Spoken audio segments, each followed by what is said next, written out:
नमस्कार, news point लेकर हाजिर हूं मैं राजीव।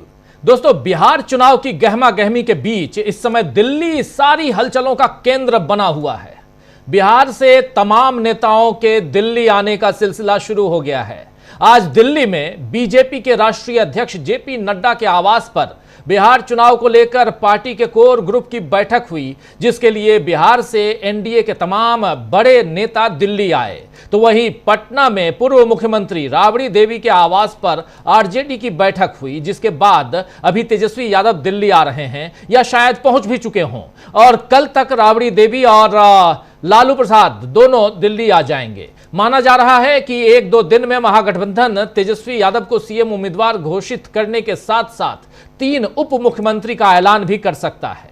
आज रात इस पर आपसी सहमति बनाने की कोशिश होगी। अगर बात बनी तो कल सुबह, वरना मंगलवार को, यानी कल रविवार है, परसों सोमवार, मंगलवार को महागठबंधन यह बता देगा कि इस बार तेजस्वी यादव सीएम बनेंगे। हालांकि 3 डिप्टी सीएम कौन से होंगे, इस पर अभी कयास बाकी है।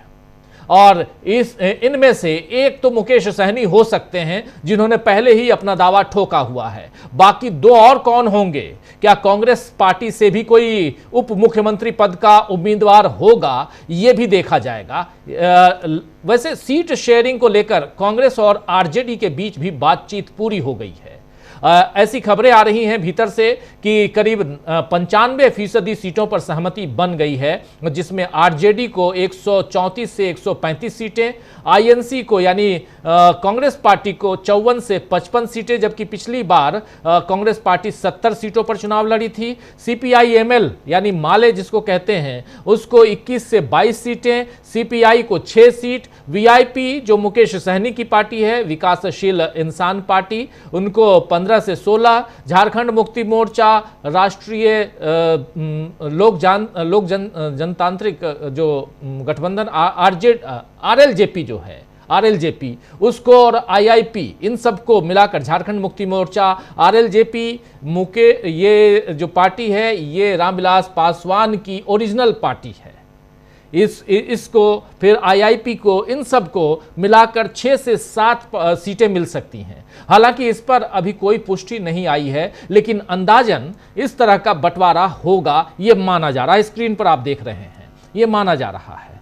महागठबंधन के मोर्चे पर तो बात इतनी आगे बढ़ चुकी है कि सीट शेयरिंग और सीएम फेस सबका फिक्र हो रहा है। लेकिन एनडीए खेमे की अगर बात करें तो इस तरह के एकदम कहें तो खामोशी है उधर, और हल्ला केवल आपसी खींचातानी की हो रही है। आज जिस तरह सारे दलों को दिल्ली में जेपी नड्डा के घर पर बैठक के लिए बुलाया गया, उससे जाहिर है कि अब तक मोदी, शाह या धर्मेंद्र प्रधान जैसे नेता जो बिहार जा रहे थे, उसमें सहयोगियों को भरोसे में नहीं ले पाए। वैसे भी बीजेपी की सहयोगी दलों को दगा देने की आदत से सब वाकिफ हैं।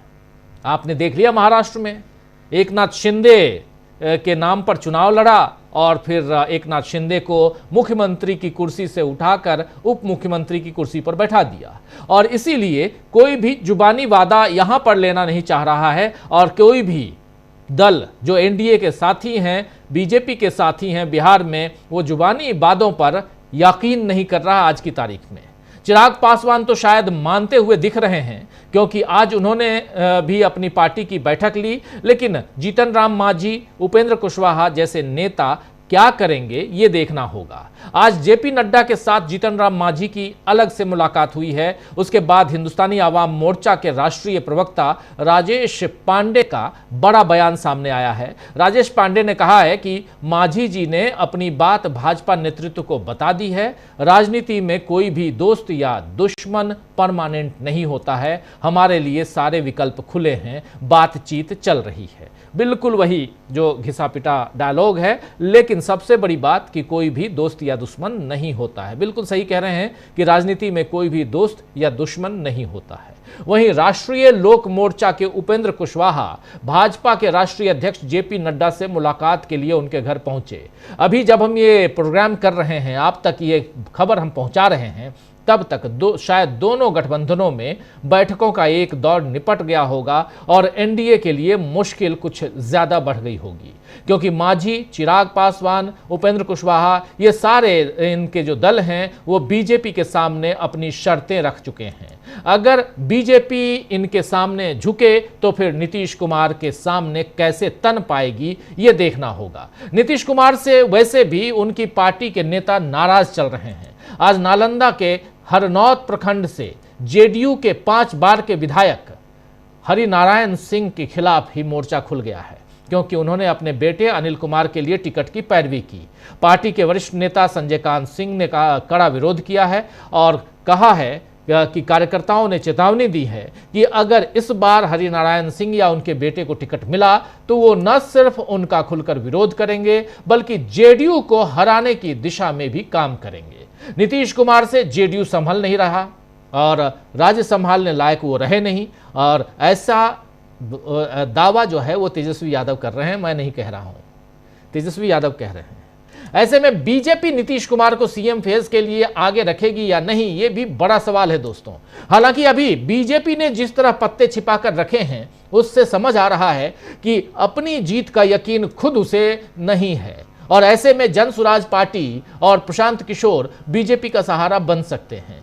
आज पप्पू यादव ने भी बता दिया है कि पीके यानी प्रशांत किशोर किसके लिए काम करते हैं। और इस बीच कांग्रेस पार्टी के वहां बिहार के अध्यक्ष राजेश राम ने क्या कुछ कहा है, जरा आइए उन्हें भी सुन लेते हैं, सुनिए जरा। महागठबंधन में हम लोग बहुत जल्द ही आपके बीच ज्वाइंटली रूप से इकट्ठा होंगे। हम लोग कई सीटों पर कांग्रेस पार्टी की तरफ से सारी तैयारियां हो चुकी है। हमने स्क्रीनिंग कमेटी से सारी सीईसी करा करके कैंडिडेटों का हम लोग केवल घोषणा का इंतजार कर रहे हैं। अब जैसी होगा हम लोग घोषणा कर देंगे। देखिए, कांग्रेस की सीटों की बात है तो हम लोग इंडिया गठबंधन 243 पर कर रही है। सीट शेयरिंग में हम थोड़ा बहुत फ्लेक्सिबल हैं और उस फ्लेक्सिबल के अनुसार कुछ नए पार्टनर हैं, उसमें मिलजुल करके हम लोग प्रोपोर्शनली हम लोग हिस्सा कर लेंगे। एक सवाल ये भी जो है घूम रहा है कि मुकेश सहनी जो है वो उप मुख्यमंत्री बनने के लिए दबाव डाल रहे हैं महागठबंधन के ऊपर, कहीं ना कहीं इस वजह से जो है देर हो रही है सीटों की भी। देखिए, उनका वक्तव्य लगातार आ रहा है, उसमें हम समझते हैं कि ये संभावना सब मिलजुल करके हम लोग तय कर लेंगे। ऐसे गठबंधन में है तो हमारे के यहाँ बीजेपी जैसा नहीं है कि आप बोल ही नहीं सकते हो।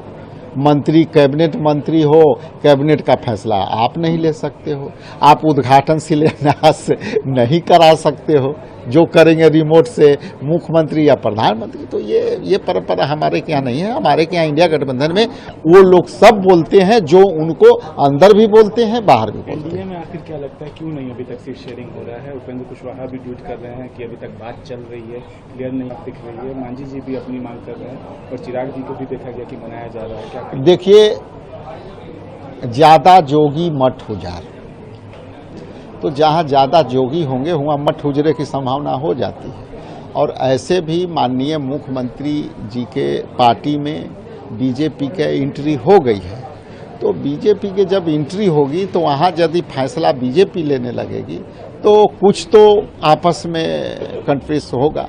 इसलिए ना बांटना उनका अधिकार क्षेत्र का है, लेकिन कहीं ना कहीं जो है एक दूसरे के दल में लोग घुस चुका है, इसलिए उनकी परेशानी बढ़ी हुई है। तो सुन रहे थे आप, यहां पर राजेश राम ने बहुत खुलकर अपनी बात की और उनकी जो बातें थी पूरी की पूरी बातें हमने आप तक पहुंचाई है, क्योंकि बहुत सारे सवाल हैं। कांग्रेस पार्टी महागठबंधन से बहुत सारे सवाल पूछे जा रहे हैं, उन सवालों का जवाब यहां पर खुलकर दे रहे थे राजेश राम। तो दोस्तों आइए आज बिहार से दिल्ली तक छिड़े चुनावी घमासान पर चर्चा करेंगे, जिसमें आज की तारीख में महागठबंधन जीतता हुआ दिख रहा है। और अभी अभी एक सर्वे सी वोटर्स का आया है, उस सर्वे में फिर नीतीश बाबू तीसरे नंबर पर खिसके हुए नजर आते हैं।